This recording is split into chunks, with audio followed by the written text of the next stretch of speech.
Улс төрчин биш мэрэгчлэн үеийн хуваар нэг ганц мэдээлэл хэлчихэ. Юу вэ гэхээр Монгол бас хөгжиж байгаа эдийн засгт. Тэгээ монголчууд бид нар нөгөө гаднаас мөнгө осгодог, дотоос мөнгө осгодог. Энэ ингээд хоёр хөрөнгийн зах зээл. Гадаа зах зээл дээр бид нар нөгөө бенчмарк гэж ярьдаг. Яг энийг ингээд тогтоох хэрэгтэй байхгүй. Энэ дээр зориулж төсөв гаргадаг.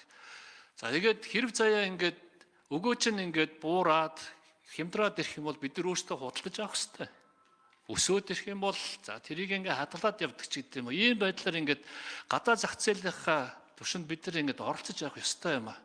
Нэг хоёрдугаарт болохоор одоо өнөөдөр Монгол улсын түүхэнд анх удаага олон улсын валютын сан 2025 оны эдийн засгийн өсөлтийг 7% болгосон.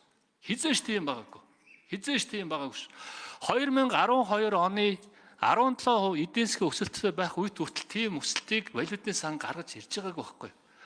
Үүгээрээ юу хэлж байна гэхээр бүх олон улсын байгууллагууд манай өсөлтийг өндрөөр хүлээж авч байна. Хоёрдугаарт зээлч зэрэл гэдэг бол хүндлэнгийн 3 байгууллага тогтоодог. Эдгээр үнэлгээгээ өсгөөд байгаа. Юу вэ гэхээр энэ бол моментум байна гэдэг. Яг энэ момент дээр бид нар тэлэх бодлогоо ингээд явуулдаг. Тэгээ эдийн засаг ингээд хүндрээд ирэх юм бол агших бодлогоо явуулдаг. Гэтэл манай нөгөө гишүүд болохоор төсвийнхаа зарлагыг хянаа, агшаа хянаа гэдэг байгаа. Гэтэл эдийн засгийн цикл чинь өөрөө ингээд дээшээ доошоо ингэж явдаг. Тэлхүүд нь бид нар тэлэх ёстой. Одоо ингээд ковидын дараа эдийн засгууд тэлэх гээд хүлээж байна. Америк нэгдсэн улсын сонгуулийн ингээд хүлээж байна. Бүх үзүүлэлтүүд тэлэх юм байна гэдэг ийм байдалтай байхад бид нар ингээд бариад эдийн засгаа ингээд борслоод байж болохгүй байхгүй юу? Тийм болохоор агуулгын юу гэхээр тэнд бас ингээд хилээд байна л да. Манай хүн намууд ингээд ухаалбал өөрсдийнхөө энэ мөрийн хөтөлбөр тусгасан бодлогоо бариач гэд. Гүг мөрийн хөтөлбөртөөр бид нар эдийн засгт оролцох төсвийн оролцоог хязгаарлана гэдгсэн. Гэвтэл одоо бол эн чинь өөр ингээд гадаад зах зээл Монгол улсын зарласан тэр 14 мега төслүүд эд чинь бүгдээр эдийн засгаа ботоор тэлэх боломж байна гэд. Тэг үнэлгээг нь олон улсын байгууллагууд хөндлөнгөөс хийчихэд болж байна гэд явж байгаа. Энэ тохиолдолд энд ингээд бид нар болохгүй хязгаарлалт хийгээд явах юм бол энэ өөрөө бидний боломжийг алдчих гээд байгаа юм аа. Алдчих шүү. Энэ мөнгөний бодлого, төсвийн бодлого эдгээр өргөн барихаас өмнө валютын сан, Дэлхийн банк, Азийн хөгжлийн банк за бүх эдийн засгчид сууж байгаад үнэлгээ хийж байгаад болно гэд явж байгаа ийм дүр зураг бол гадаа зах зээлтэйгээр холбогдож явж байгаа төлөвлөлт юм шүү. Эснэгээд итгэхэд бид нар дүнгийн сайхан л нэг 4 жилийн өмнө дефолт руу зарлалаа гэж хэлсэн шүү дээ. Нөөц байхгүй.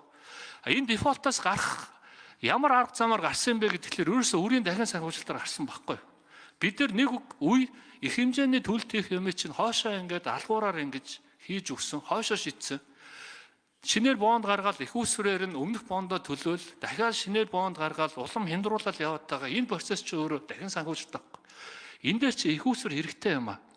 Ингэжээж гадна талд зах зээлийн бенчмарк тогтчихж гадны хөрөнгө оруулагч наашаа сонирхдаг, мөнгөө хийдэг, үр дүнд нь Монголын эдийн засаг тэлдэг.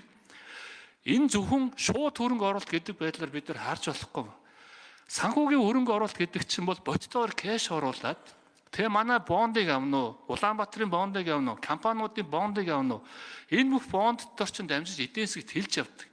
Ийм ч болохоор ингээд зээлч зэрлүүд нь өсчөөд одоо ингээд тэлэх боломж байна гэдэг юм төвөө байж байгаараа наатахаа бол бүгдээрээ сайхан ингээд хумья гэсэн байдлаар явах нь өөрөө алдаа болно шүү гэдэг зүр мэржлэлтийн үнийн зүгээс хэлж байгаа шүү. Баярлалаа.